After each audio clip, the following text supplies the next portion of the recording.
Welcome to Eggs and Issues, a monthly business forum presented by the Portland Community Chamber of Commerce, bringing timely economic discussion to the region for nearly 40 years. Thank you to our sponsors and partners. Presenting sponsors, Bank of America, Martins Point Healthcare, and Central Maine Power. Cooperating sponsor, Harvard Pilgrim Healthcare. Reception sponsors, Clark Insurance, Key Bank, and Pretty Flaherty. Community corner sponsor, Goral Palmer. Tomorrow's leaders and entrepreneur sponsors, AAA Northern New England and ProSearch. Coffee sponsor, Skowhegan Savings. Parking sponsor, Vitalius Real Estate Group. Media partners, radio sponsor, WGAN. Print sponsor, The Forecaster. TV sponsor, WMTW Maine CW. Business news sponsor, Maine Biz. With production support provided by Headlight. Venue partner, Holiday Inn by the Bay. And thank you to our special community partners, Anthem Blue Cross Blue Shield, MEMIC, Spectrum Healthcare Partners, Southern Maine Community College, and the University of Southern Maine. And now, please welcome Portland Community Chamber President, Britt Vitalius. Good morning. Good morning. Welcome to the March 16th, 2023 Eggs and Issues, the monthly business breakfast series brought to you by the Portland Community Chamber of Commerce. My name is Britt Vitalius. I'm the owner of Vitalius Real Estate Group, a real estate brokerage in Portland, and I'm honored to serve as the volunteer president of the Portland Community Chamber of Commerce. I want to thank you all for joining us this morning. This month, our 7th installment of our 37th season of Eggs and Issues. We're so happy to be here in person with you today. This morning, we're going to hear from local municipalities, nonprofits, and businesses about some of the actions they are taking to welcome asylum seekers and their families into Maine's local community and broader economy. But before I invite them to the stage, I want to take a moment again to recognize each of our sponsors of Eggs and Issues who make this event possible. First and foremost, our presenting sponsors, Bank of America, Martins Point Healthcare, and Central Maine Power. I also want to thank our other generous sponsors, our cooperating sponsor, Harvard Pilgrim Healthcare, our reception sponsors, Clark Insurance, Key Bank, and Pretty Flaherty, our community corner sponsor, Goral Palmer. Today's community corner is the Finance Authority of Maine, or FAME. The Finance Authority of Maine helps lead the creation of good-paying jobs for Maine people by working at the nexus of economic and workforce development. Visit FAME's table today to learn about the exciting event they're hosting on April 10th. The FAME Financial Wellness Industry Night is a one-time event that brings financial experts under one roof, sharing vital information on the benefits you may not currently enjoy, such as ways to save for higher education, preparing for retirement, childcare needs, or medical insurance. Come speak to industry experts and get all your questions answered to set yourself up for financial success. If you'd like to learn more, visit famemaine.com. Tomorrow's leaders and entrepreneur sponsors, AAA Northern New England and ProSearch. Through this program, the Chamber is able to offer students in the region, both high school and college level, an invitation to attend Eggs and Issues at no cost. I believe we have students here today from Gorham High School, USM, and SMCC. If so, please stand and be recognized.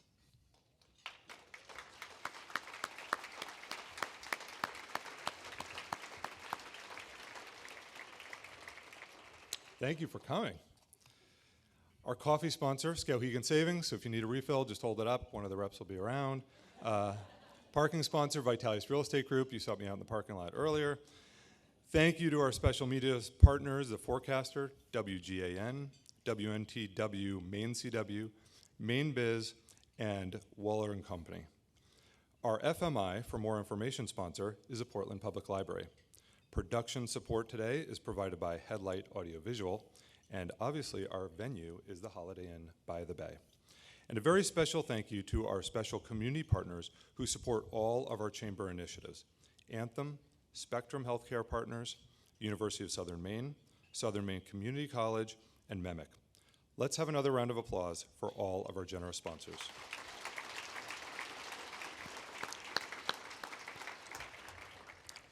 Now on today's presentation. But before I turn it over and bring our panelists to the stage, I want to talk briefly about some of the great work taking place to support asylum seekers in our community and across the state, which may not be covered in today's discussion. I know recently that the Portland Chamber of Commerce has been in conversation with several organizations who support asylum seekers, identifying the most critical areas of need. Two of the organizations we have been having conversations with are ILAP, the Immigrant Legal Advocacy Project, which is the only statewide immigration legal services organization, and also HOPE-ACTS, which provides housing, English classes, and other resources that support immigrants relocating to Maine.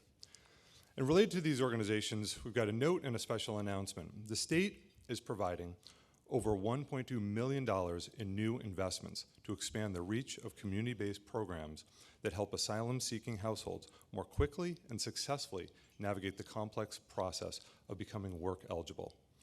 Maine Housing, with dollars allocated by the legislature and Governor Mills to address barriers to housing, is providing funding to support ILAP to increase by threefold their outreach to asylum-seeking households to help them through the process of applying for asylum. Maine Housing is also providing funding that will allow HOPE-ACTS to continue their highly successful asylum application assistance program at the Portland Public Library and to Maine Immigrant and Refugee Services for the provision of similar assistance to households in Brunswick. The Maine Department of Labor has also recently created a partnership with HOPE-ACTS, including $276,000 in funding to continue and expand its work authorization clinic over the next 2 years. This initiative will leverage Maine Jobs and Recovery Plan funding to support the clinic operations, including staffing, interpreter resources, and needed supplies. Through this partnership, the clinic intends to support 1,000 work authorization applications over the next 2 years. Additionally, the Maine Department of Labor is deploying staff from the Portland Career Center to provide on-site career counseling services at the clinic to help facilitate connections to jobs and training opportunities. Now, where'd I go? All right, I believe we have representatives from HOPE-ACTS, ILAP, Maine Housing, and Department of Labor here today. Thank you all so much for the good work you do and for joining us this morning.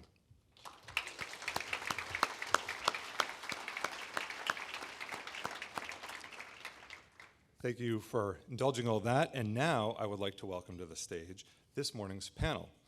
You can all come up, please. Moderator Belinda Ray of GPCOG and panelists Danielle West from the City of Portland, Mafalo Chittum from the Maine Immigrants' Rights Coalition, Tim Matheny from the South Portland School Department, and Luke Holden from Luke's Lobster. Thank you all.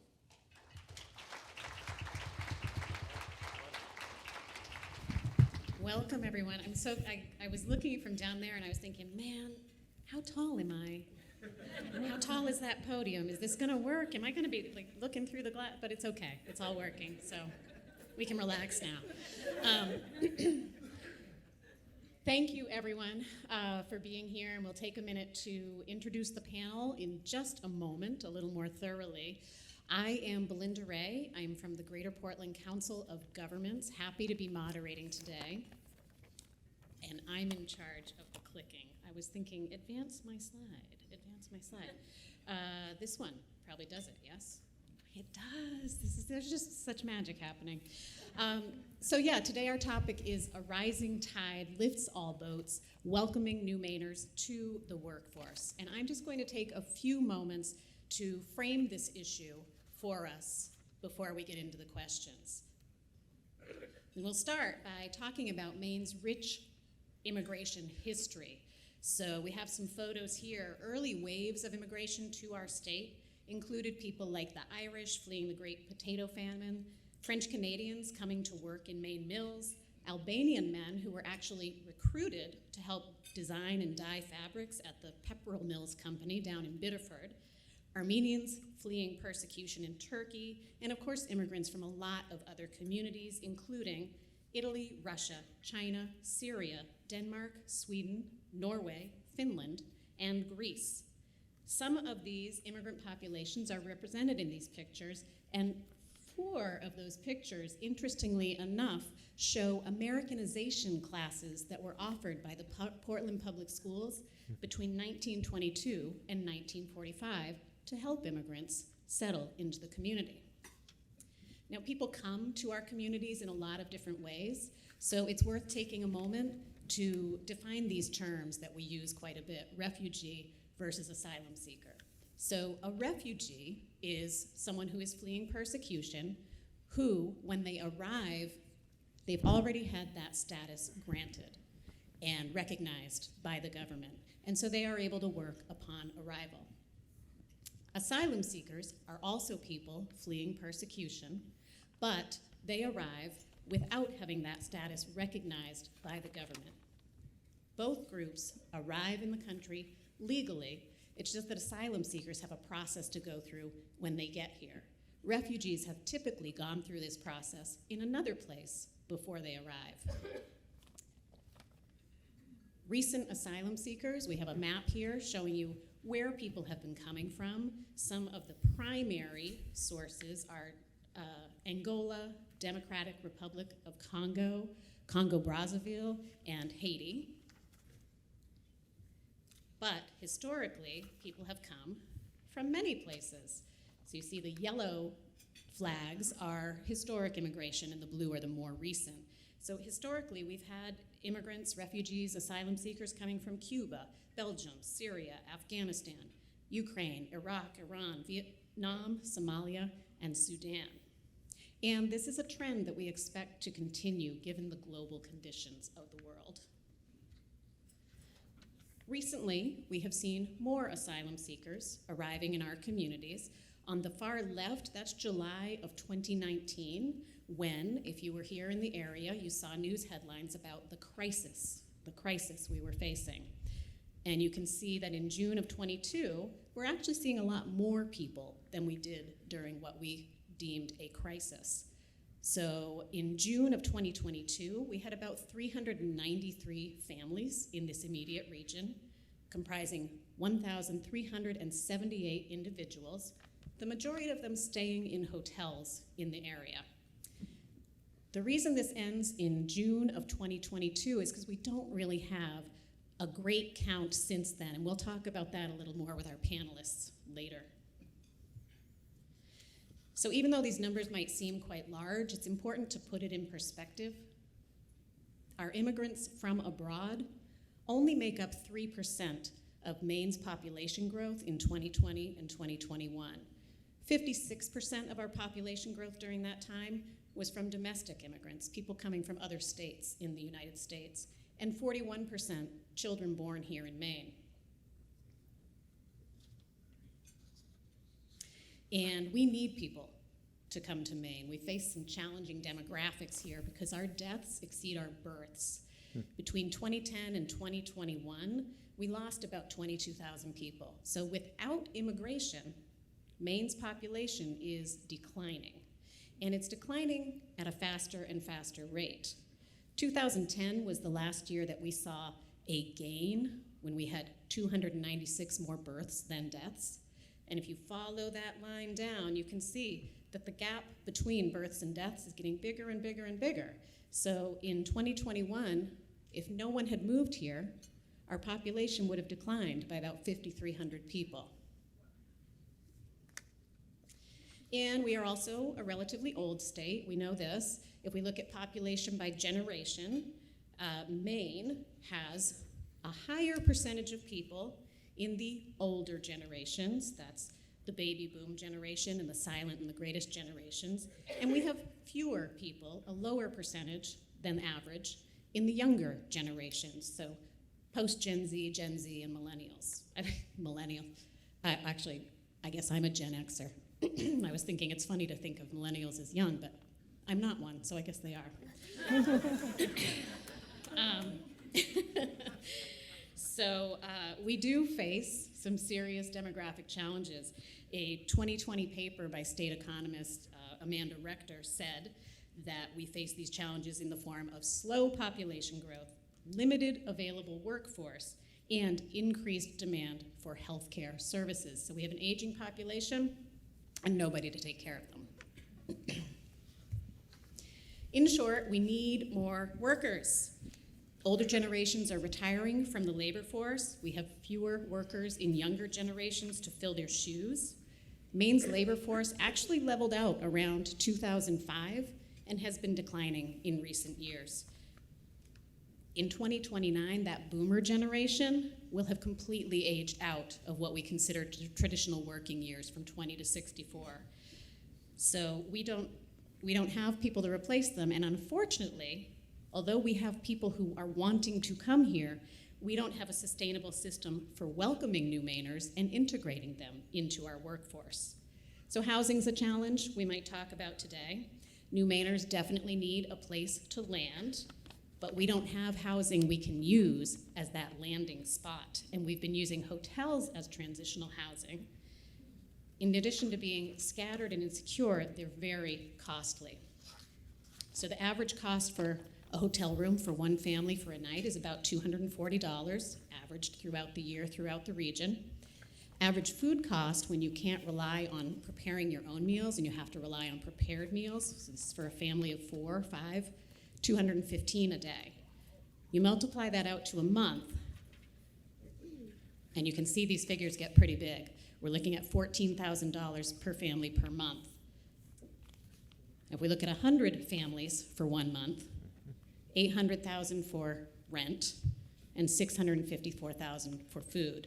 For 100 families, that comes out to about $17.5 million a year, and there are better things that we can do with that money, and there are better ways that we can provide that housing. So that will be part of our discussion today, but ultimately what I want you to take away from this framing conversation is that we as a state need workers and we need young people. And we have people coming who are workers and who are young people, and they want to stay here and they want to work. So if we can figure out an effective way to bring these two things together, it is a big win for everyone, and I know that we can do this. So with that, I would like to introduce our panel. We have today with us Danielle West, who is the interim city manager at the City of Portland. We have Mufalo Chittum, who is the executive director of the Maine Immigrant Rights Coalition. Tim Matheny, who is the superintendent of the South Portland School Department. And we have Luke Holden, founder and CEO of Luke's Lobster. So let's welcome them to the stage.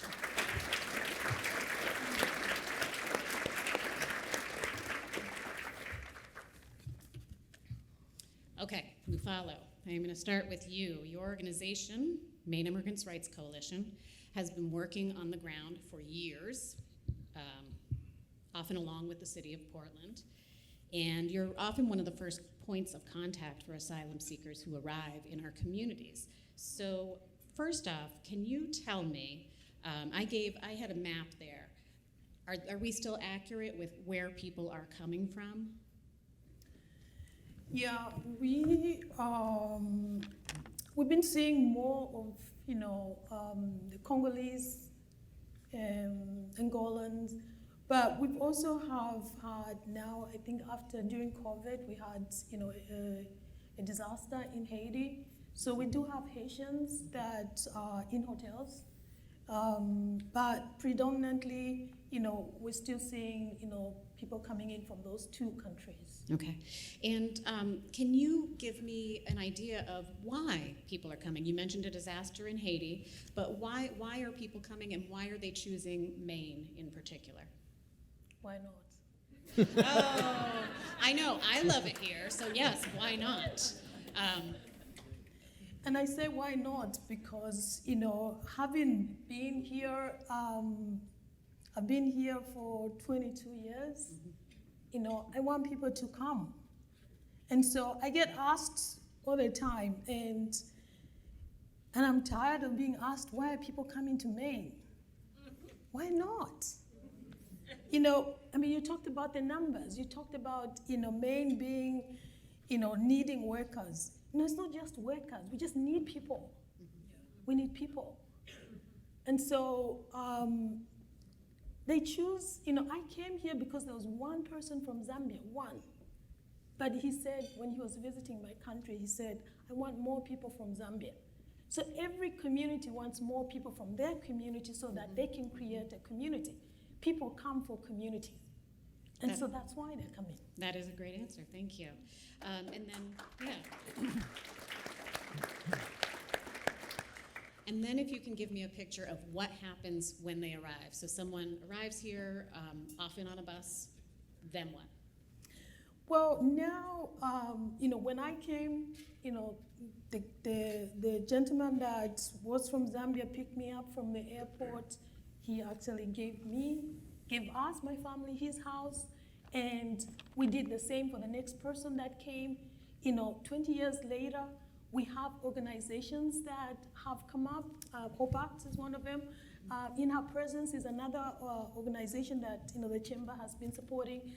Now when people come, people in the community, if you know somebody, most people are coming because they're connected to someone.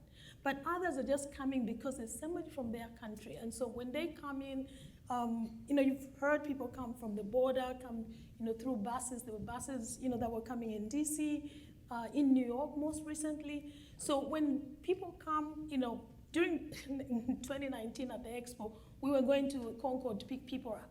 Now people just know, when they arrive, you talk about the Underground Railroad. People know Maine way before they even come here. Everybody, most people don't use WhatsApp. We are all connected on WhatsApp. And people just know where you're going here. And there's a whole community that forms as people are coming. You've seen people coming in through caravans. You don't know anyone, you just start connecting. Where are you going? We're going here. Well, we don't have, you need this, you need that. So all that information is transferred, from community to community. That's great. So there are a lot of people on the ground, communities who are helping to make connections. And I know also that the city of Portland is connecting with a lot of people. And so Danielle, I'd like to move on to you and talk about your experiences and your observations working with asylum seekers. Can you tell me a little bit about the city facilities that are available and the work that your staff does? Sure. We are, I think since I've been interim city manager for 16 months, this issue has been, I think, at the front of my mind since starting that position. I've been with the city for 15 years and in the legal office for most of that time, and I think we've been talking about this for quite some time. We have right now about 5 facilities that the city is operating. Currently, I was looking at your graph of numbers, and we are still serving about over 1,000 people on a nightly basis, and so that's at a variety of spots. I know Maine Immigrants' Rights opened up the Salvation Army space that's currently housing 77 individuals. There's additionally our family shelter is full. I have all my numbers here. That has 24 families currently at it. We have overflow spaces, and we're very thankful also to the Portland Public Schools for helping us and providing a gym space that we've been using in off-school hours, and right now that has 92 families total between those 2 spaces for 319 individuals. And then we have 6 families we're aware of, which account for 17 individuals at various pastors, because that's the other thing. We don't have the ability. We have a shortage of workers, as you probably know, at the City of Portland. We're currently running about 250, 260 vacancies. So we have to use other resources. And so pastors have stepped in to help, as well as, like I said, Maine Immigrant Rights and many other organizations, and we're very appreciative of that. But that also helps us not know the full picture of the numbers. And so additionally then, lastly, we have 86 families for 325 individuals at the Saco Hotel, which is currently, has a program in place, which is Catholic Charities is operating that. And we were thankful to work with the state to get that off the ground and running. So that totals about just over 1,000 people. The numbers are high. Since the beginning of January, I had a number, it just amazes me, 756 asylum seekers since January 1 have come into the city of Portland. We were averaging about 80 a week for a significant period of time. Oh, technical difficulties. There, that might help. Yeah, I think so. Okay. There, wow. You know, nobody ever said I talk low, but man, you now hear me now. Hear me now. So anyway, so we have 756, if you didn't hear that number, since January 1. So we're talking about 80 people a week. That's a lot for the city to handle, and I know for Maine Immigrants' Rights as well. So there's a significant number of people in a variety of spaces that we're currently operating throughout the city. And I had mentioned before that I had a count on a chart there, and it ended in June of 2022. And one of the reasons for that, I think, Mufalo, I was going to ask you about this question about getting accurate counts, but the city of Portland was coordinating a lot of this up until May 5th of 2022. And that is why my last accurate count is from June. And you touched on this a little bit, but I just want you to talk about why the city of Portland what you were doing and why you had to pull back. Sure. So I just to put this in perspective, our social service budget in FY22 was about $16 million, and that budget accounts for specifically our general assistance line, which includes all of the homeless services that we provide, which asylum seekers are included in that. For FY23, we budgeted $60 million. So that was a $43 million increase in one fiscal year. And so when we got to May 5th of last year, due to those staffing shortages I mentioned, the cost, and that cost increase was mostly due to what Belinda articulated, the cost of hotels. It just became almost impossible to be able to continue to do that. And so that ultimately resulted in us having to say, we do not have the ability anymore to be able to take on additional individuals at this time. And so we had to notify the southern border and others that we were at capacity. And because of that, other organizations, I mentioned several of them. I'm sitting next to one of the wonderful people of those organizations, had to step in and help us. And we have been able to get that help. It's been somewhat disparate, and so we don't have those accurate numbers because of all of the variety of people and the sort of lack of, I guess, a coordinator at the very top coordinating all of those various services. I will just add on to that we see that as an important piece of this puzzle. So we have been advocating and do have several bills at the legislature to address that issue specifically. Currently we're looking for an office or some coordination at the state level that we've asked to put forward because there's a variety of services that all of these people need. I'm sitting next to a superintendent. The schools piece is a very large part. Medical, language services, there's just a lot to coordinate. I know Mafalo can speak to that as well. It's overwhelming at times, and it's difficult as the city of Portland to be able to do that for the entire region or even the state. So we're asking for some help at the legislature.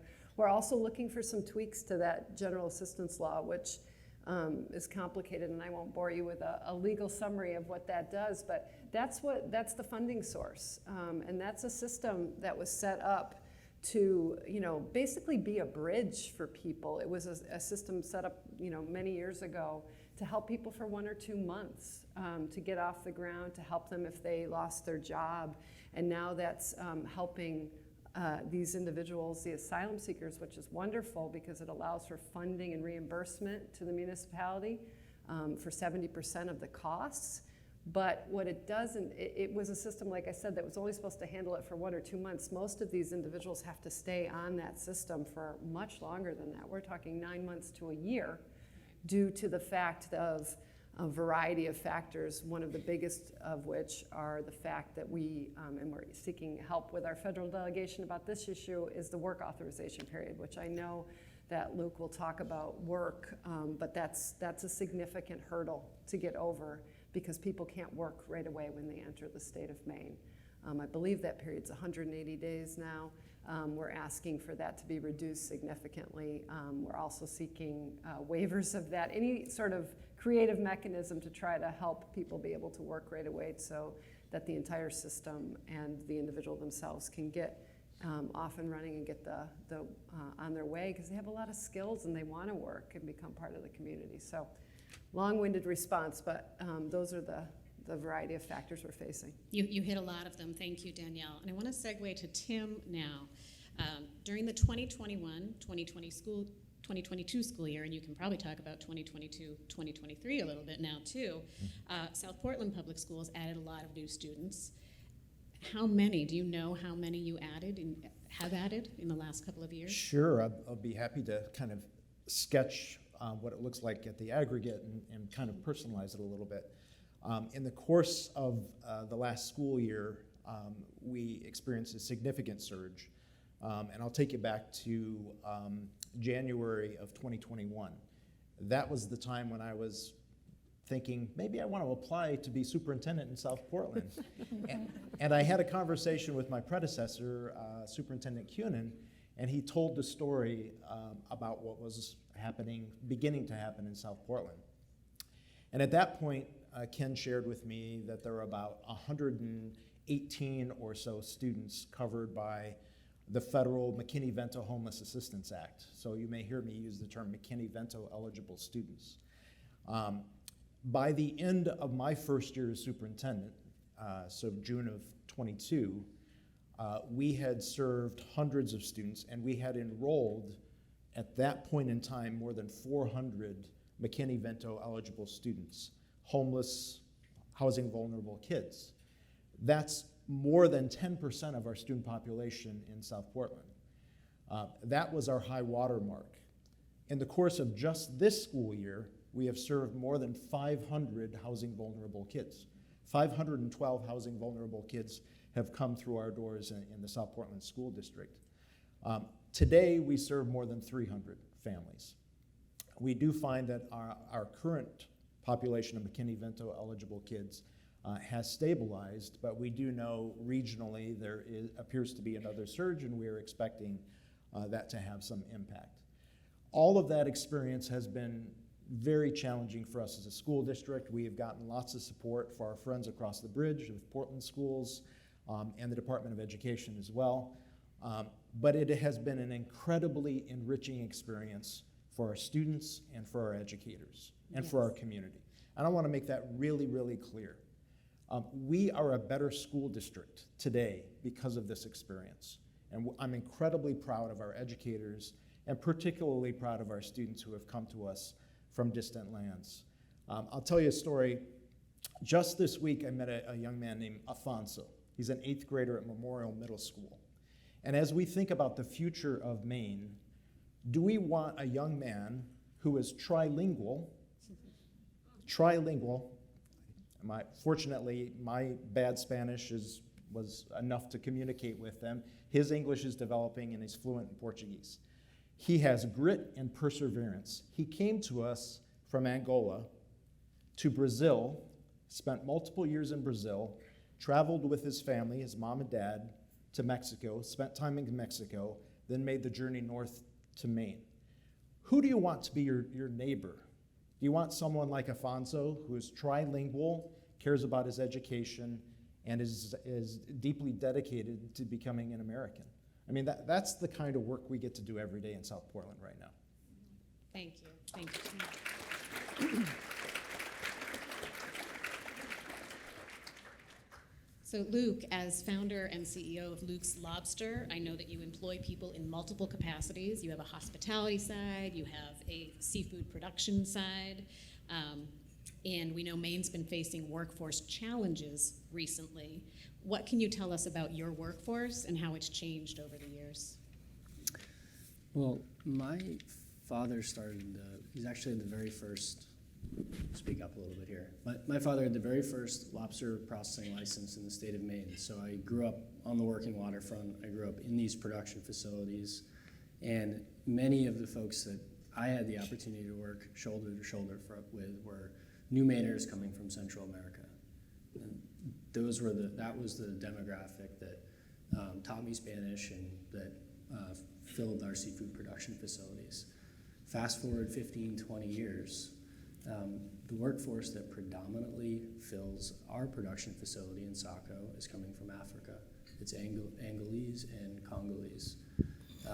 It is completely shifted, and it's been super challenging from a business leader, business management standpoint to make that transition and to keep this business flush with workers. I mean, when you look at the state of Maine's lobster resource on an aggregate basis, we harvest about 100 million pounds of lobster a year.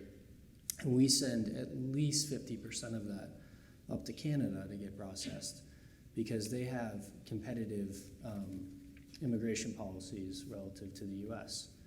So if you were to look at the compounding economic factor of not exporting that lobster to Canada to get processed and to do it in the US, it would just have an exceptional multiplier effect on the size of the economy in the state of Maine.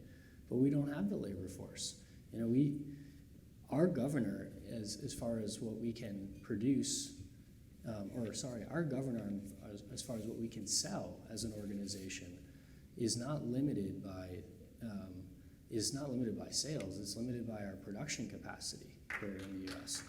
So if we could figure out how to, attack this major issue, like a lot of the businesses, at least in southern Maine, would be the economic resource that we need to go fund these major deficits. It shouldn't fall on the city of Portland. It should fall on small businesses, and we would love to fund that gap. We would love the opportunity to employ these asylum seekers. A lot of them have skills the parents of the student that Alfonso. The parents of Alfonso, the trade skills and bankers, accountants of the asylum seekers are amazing. I mean, they're the most talented people in our workforce. But getting back to it, we pay super livable wages, and like we would love the opportunity to employ these folks and give them the resources that they need to go out and afford their own housing and afford their own meals and give them the opportunity to provide for their families. I just think that the system there's so much wackiness. I just don't understand why we would even set it up this way. Yeah. And you mentioned Canada, and I'm just going to crowdsource this one. I believe in Canada the work authorization period is 30 days. 15. 15. I heard it was 15. And we have 15. Do we have no work authorization? Anyway, it is far shorter than ours. Ours is file your application, 180 days. So if people arrive here and we want to keep them and add them to our workforce, we've got to fix that because they can move on. We don't want them to move on. Well, one of those challenges about leading this workforce is exactly that. We probably had 30 to 40 people who were fantastic. We spent some time training them, and then the bus shows up to Canada, and that happened over and over again. Yeah. I mean, it's crazy that we're not more of a welcoming, established opportunity for these folks. Luke, also, can you just talk a little bit about any challenges? When I was talking with WGN this morning, they said, what about language? How do you employ someone who doesn't speak English? Can you just talk a little bit about any challenges that you face with cultural barriers, cultural brokerage, language, and how, as an employer, you can work with those? Sure. Yeah. So we've worked really hard over the last couple of years to have our management team, our leadership team, reflect our workforce. So it's very that team is completely changed, and so our leaders are folks that have grown up within the organization, who understand the challenges of the workforce and can communicate and effectively lead the workforce. But in addition to just making sure that your leadership team represents the workforce, we've got a ESL lab that's starting in our production facility this year, which is funded with grant dollars. So we're super excited about that. And then just like generally speaking, as good as people as we all think we are, the state of Maine is not a super welcoming place. So last year we started a program called Lift All Boats, acronym LAB. And Lift All Boats is we bought an old lobster boat, and my father and I captained the boat last year. My partner, Ben, really is the one that got this program up and going. But we've got my dad and I, and then a teacher from Baxter. And so last year we started with 5 students. We got them student lobster licenses and traps and ropes, and painted their own buoys, and so they went to water safety courses and actually had the opportunity to go out and learn how to have fun and safely harvest lobster in the state. So like there was 2 angles to that. An angle that I was super focused on was giving young people access to something that means a lot to me. There's the equity opportunity that exists in the Maine lobster industry, which is it's really a generational heritage industry where your father or mother needs to be a fisherman in order to say, hey, like go get your student license and then work on my boat and haul my traps and then build up enough hours to actually get a commercial license so we could attack that equity issue. But then really it's about like creating a sense of community for these young folks. I mean, they're coming here, and to the extent that we can offer them an opportunity that they wouldn't have otherwise, was something that was super meaningful and that's been very well received. This year we'll have 15 students this year from Baxter, Deering, Portland, South Portland, and we've got wonderful donors, some of them actually out there too. Jack Lufkin from Machias was our first donor and has committed to give more money this year. So Luke at lukeslobster.com, if anybody is willing to fund this type of initiative. We need another like $85,000 to fund the program this year. We very much believe if we build it, they will come. But it's been just a wonderful opportunity as an organization to say this is something that's important to us, and DE&I is important to us, and then to go out and put action into a local community and support some of the young folks that aren't even necessarily the sons and daughters of our workforce, but are representative of the community that they're part of. Thank you.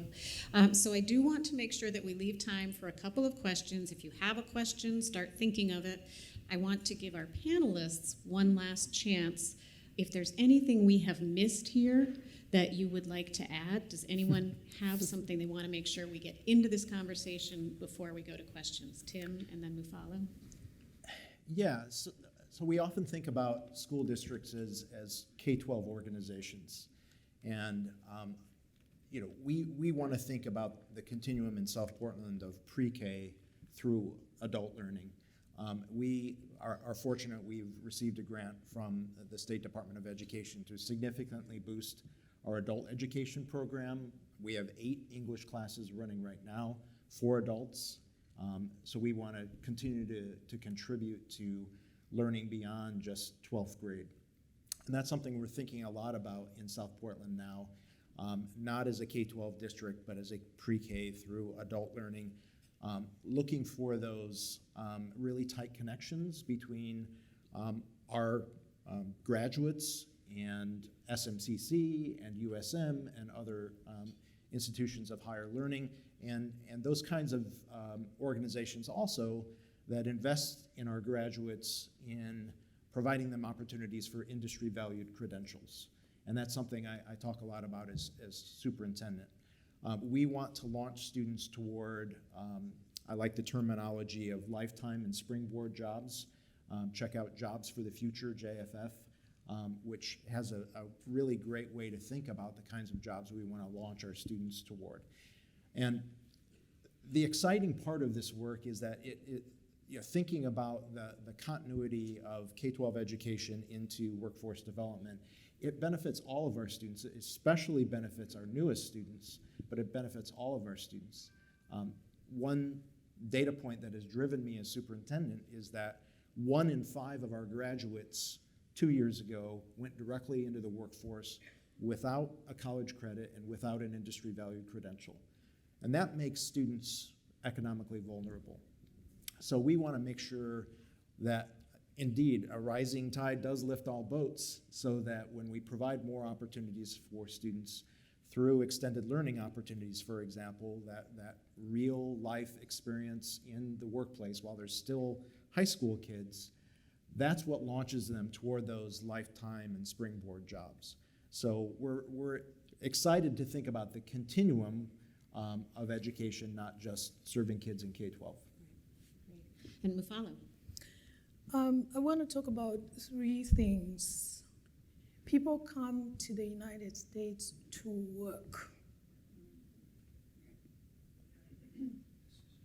Nobody comes here to be served a meal.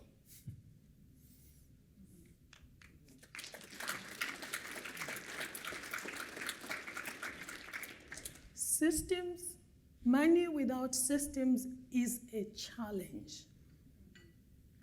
We're running a shelter at Salvation Army and the YMCA. Thank you for all the support that we've been able to do with you, but we're still challenged when we just have money without a place to do laundry, because that system didn't come with that shelter.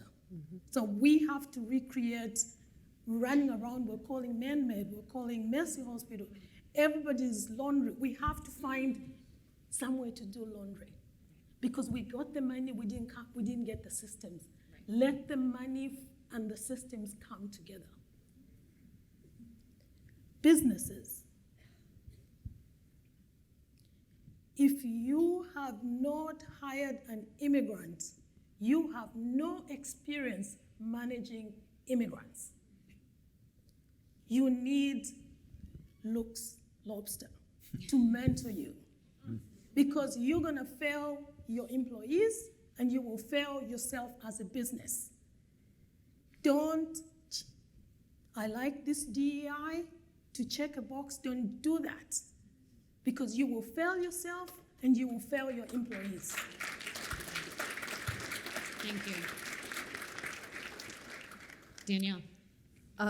Just to follow up on what Mufalo said, I think that's the missing piece right now. We know, I wholeheartedly agree. I know staff works very hard at the City of Portland to try to make this all work, but there's not a system in place. And so we're really, really trying hard, like I mentioned, to get that system in place. It's going to take not just us, not just Mufalo and Maine Immigrant Rights, it's going to take everybody. And we need that from the state right on down, through the region, and through all of our neighboring communities. So I just really implore people to pay attention to what's going on at the legislature now, to come out and advocate for that system to be put in place. I think it's important. I think it's looking at all the things Mufalo just described with all the services that are needed, whether it's schools or medicine or laundry or whatever it is. We need that system really, really desperately, because I think that once that's in place, we'll be able to manage hopefully the numbers we're receiving. I mean, just to put this in perspective, we had a conversation with the White House recently, and we were telling them our numbers, and they were like, wow, per capita, you have more people coming to you than New York City does. That's right. And I said, you're right. I've been saying that for quite a while. And what is frustrating is the lack of a system at the federal government, the lack of a system then at the state level. So then that trickles down, obviously, to the local level, as well as even to community organizations. And so I'm with Mufalo. We need that system. We need to be thinking about it. It's a much broader discussion that needs to happen. And if we can get that in place, I really think, as Belinda said at the beginning, that we can figure this out. So thank you. So if you have a question, please make your way to this microphone. And I'm going to take up space while you do that by saying that we have a lot of great people in this room. I loved Luke's discussion of how businesses can help to care for and provide some of these connections that we need. Mufalo's point that we need to bring all the systems together, because if we just have one small piece here, there's a lot of duplicative work going on. There are savings and efficiencies to be had when we have an overall coordinating system. We have people at the mic, so please go ahead. Hi, good morning. My name is Margot Walsh, and I own a staffing company, a labor staffing company. My business is being devastated by the lack of the labor force in Maine, as you can imagine. It extends to all of your organizations. So what I'm wondering, as we mull this devastating problem of workforce visa issue dates being expanded to, exponentially, or employing these people under the table and allowing that insidious and unbelievably prolific practice in the state of Maine to continue flagrantly, is there perhaps a third wheel? Could we do something in the interim? Could we provide some sort of an internship or something where we could legally pay these people that are really willing to be here, for whom illegal employment is a short ticket to deployment, or what's it called? Deportation. Yeah. And so my mom used to say, speak your mind even if your voice shakes, and you can hear my voice is shaking. No, this is the issue. It's infuriating to watch the posturing about employment of new Americans, and yet their visa dates are, in our experience, we have people coming in daily asking, please, could you give us something? And I have to say no, legally no, and their date is next November 24. So I really would recommend and encourage a third way forward, and would love to champion that with people like Luke and other B Corps using business as a force for good. Thanks. Thank you.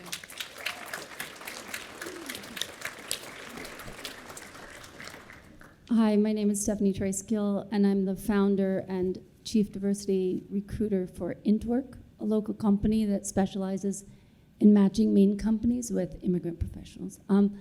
And we, as Mufalo said, people come here to work, and it's tricky because whereas a lot of the focus has been on the laborers coming to Maine, which is a lot of the recent arrivals from the most recent wave of people from Angola and Congo, we have a significant percentage of immigrants who have come to Maine who have high-level, profession-level skills, and people who led finance for their country's UN, people who led marketing or engineering for big international companies. And when they come to Maine, they usually do not find anything appropriate for their skills. They're overqualified, they don't have Maine experience, and eventually the most talented of them are finding they have to leave the state to reestablish their career. That's why we established IntWork. And we think it's really critical to make it, since we know since we know Luke can't do it, mentor all of you individually, we mentor companies and help them learn what they need to do to hire immigrant talent with a focus on the tech to exec level. So it's really important also with the transferring of skills, to provide things that recruiting agencies don't traditionally do. So we provide internships, for instance, where you can actually employ someone, including bringing in people, if you're a nonprofit or another organization, even while they're waiting for their work permit, through our government, for instance. So these are things you can learn about through us. We have other people on our team here and are a resource for you. Thank you. And, oh my gosh, another microphone. I didn't even see that one. The light is right here. Okay, I think we can probably only do two, but go ahead. All right. Well, good morning. My name's Becky Winslow. I'm the Director of Philanthropy and Community Relations at Orm Savings. And this may be probably for Mufalo or for Danielle. But I've been in this role for about 5 years. I have done some work with Prosperity Maine in forming the Maine Immigrant Prosperity Network. And what I see in my role is amazing nonprofits. We have many, all trying to do great work. But from my lens, as asks come in, I see areas where there's overlap, and then you see there's areas with all these gaps. And I don't know what the answer is. I don't know if it's regional, I don't know if it's at the state level, but you mentioned Canada. You know, they have a very definitive, you know, year one, this, and this gets done. Year two, this, and this. I feel like Maine has no journey map from the initial, and I don't know if there's something that Maine Association of Nonprofits, you know, could kind of head up and see who's doing what work so that there's some coordinated efforts there. You know, you just have so many people working so hard trying to do all these things, but to your point, somebody has to lead that to ensure there is a defined journey that people can understand and know where those different resources are. Yeah, and I don't think we actually have time for you to respond. So sorry, but I was just going to say, a woman to that. A woman. Yes, there you go. Amen. A woman. Said amen. Okay, we have gotten permission to go just a little bit longer, so let's go to the next question. Hi, I'm Martha Stein. I'm the Executive Director of HopeActs. We provide services exclusively for new asylum seekers. Britt mentioned in his opening remarks that the state has invested in us, and both with our asylum application clinic and our work permit clinic, both of which are at the Portland Public Library. I'm really excited to work with the Department of Labor. We just, I think they signed their part of the contract today, but last year we helped over 700 people apply for work permits. This year, we are going to be at the Portland Public Library feeding people to the Career Center staff. We're working together, so while they're waiting for their work permits, they can start working and think on their career goals and get some realistic ideas and start meeting employers, et cetera. So I would love to talk to any of you afterwards. But Mafalo, first of all, thank you, my incredible friend and colleague who I hardly ever get to see anymore, for trying to do what the federal government and state government are not doing. You're amazing.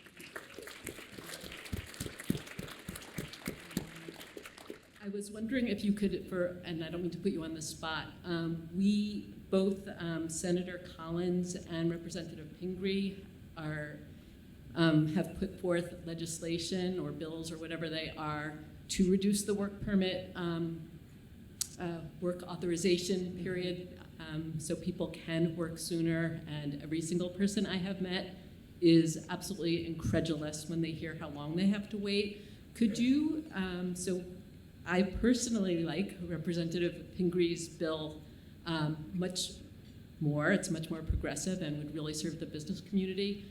Could you give like an advocacy pitch and maybe speak to that for just a moment in terms of what we would like business leaders to do and to reach out to our delegation, because this is a federal issue. The state is trying, but it is a federal law that prohibits people from working. Thanks. Thank you. The business community has been silent, and thank you for the chamber for this opportunity as it relates to wanting that. You know, what we see, the overlap is because there is no command center. So we're gonna try to do as much as we can. But what we don't get that from the business, you're not meeting us other than asking us for what do you need, you know, food, like I said, you know, those are things. But in terms of that high level advocacy, we're not hearing you. So we need the businesses to speak up. But you have to speak up in a way where I know a number of you are supporting bills, the chamber is following a number of bills, but there isn't one, you know, right now we're talking about work permits. We're not hearing that from the businesses. Do you want us? Do you want these people? If you wanted them, you would be Somebody told me yesterday that Americans, when they want something, they make it happen.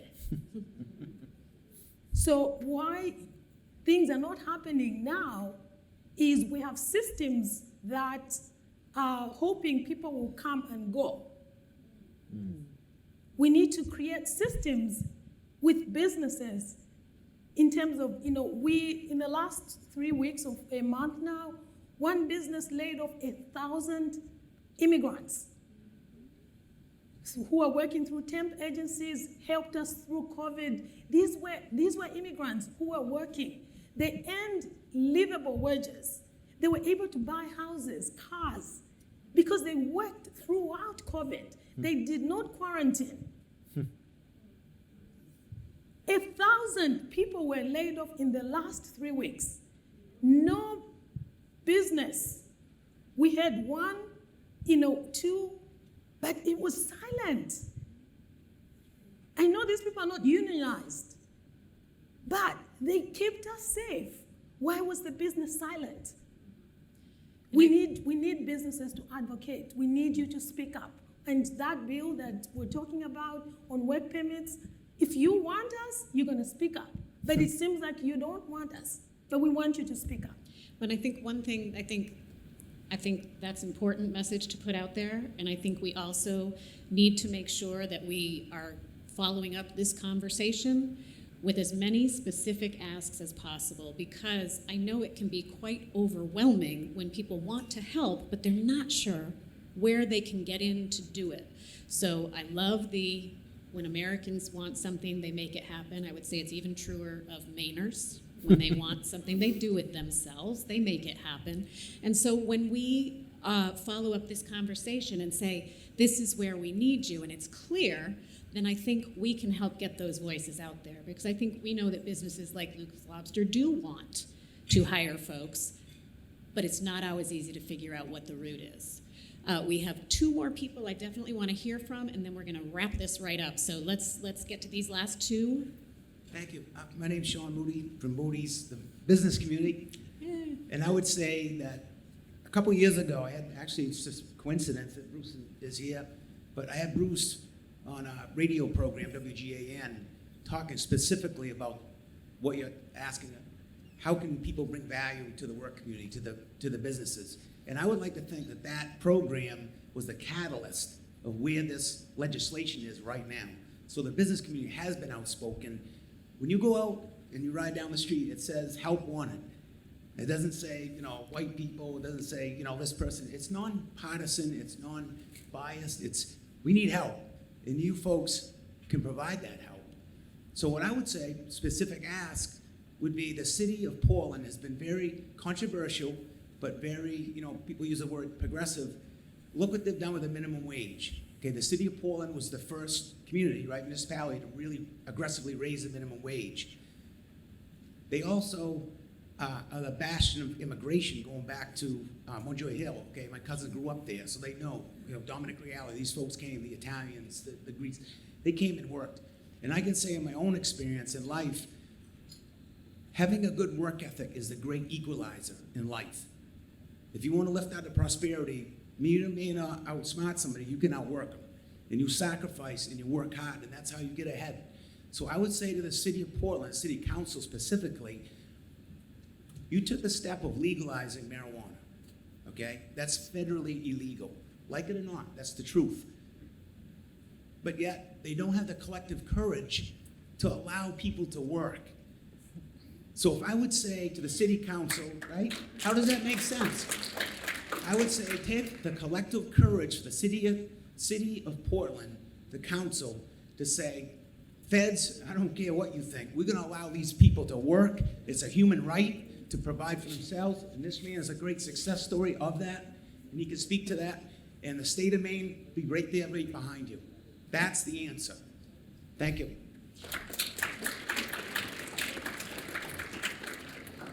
Thanks, John. I do want to just put in one word there that, when we ask people to take that sort of a stand, we also need to understand, and I would love to see people just go to work. But there are legal issues, and we don't want to see people get deported because the city of Portland has told them they can work. So I think there's a lot to consider. I think there's a way to hopefully bring all these voices together and find some solutions. And then we have one more person who wants to comment. I'll just add to that I was going to jump on that as well, and also say that I think the council's very supportive of getting people to work. The legislative committee, as I mentioned, is working very closely with Speaker Talbot Ross and others to put forward bills that are currently pending in the state legislature as well as in Congress. And so we do support those. They do advocate for those. To either have a waiver of that work authorization period was one option, reducing it is another option. So there is things out there, and I know the council's very supportive of those solutions. Yeah, and I just want to say, I know Sean has been very supportive of trying to get immigrants to work, so thank you for what you're doing to try to make that happen. And last person. Thank you very much. My name is Bruce, and I'm an immigrant from Burundi. It's on the country of Eastern Africa. I've been in Maine for 15 years. I'm proud to call myself a Maine.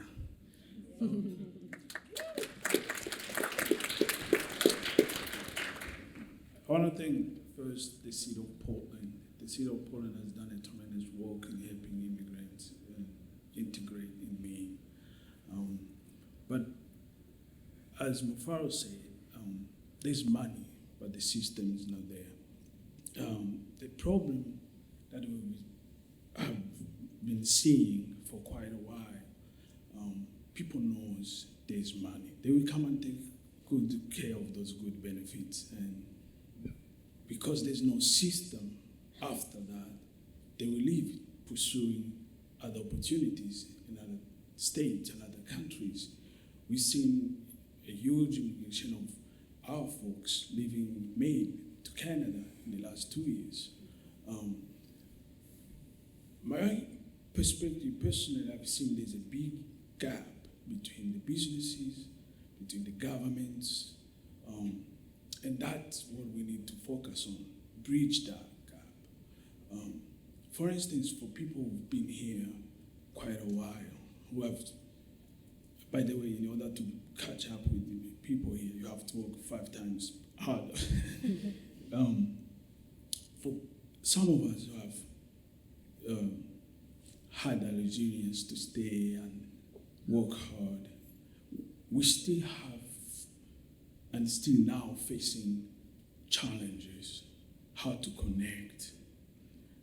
I keep hearing people here saying, oh, there's a housing issue, there's a housing shortage. Myself right now standing in front of you, I have a solution to that. We have created a product that I have worked hard for and to get a US patent where we can build 3-4 stories buildings in a matter of weeks, using a system of precast concrete. They make those concrete on site right now, but we have come up with a system where we can use that in shops and go out there on a building site and start putting that together. But I've been having issues connecting the systems where they can at least listen to me. Structural engineers, architects, HVAC engineers. Where do I meet those people? I've been trying for the last 2 years. So where's that system? We need to bridge that. There's a lot of enormous opportunities to work with immigrants to solve immigration. You can solve immigration without working with immigrants. There's no way. Yeah.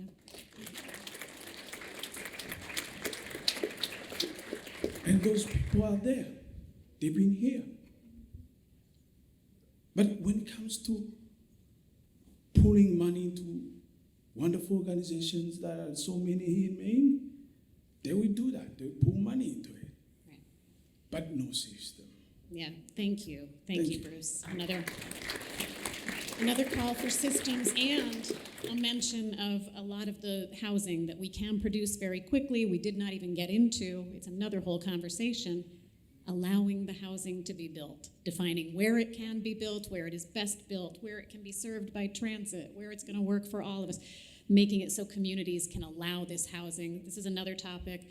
We will reconnect with all of you on this issue with specific asks. We don't want the conversation to end here. Obviously, it's an important conversation. I didn't see anyone get up to leave, even though we're 10 minutes over. So thank you so much for being here. I'm going to welcome Britt back to the stage to talk us out.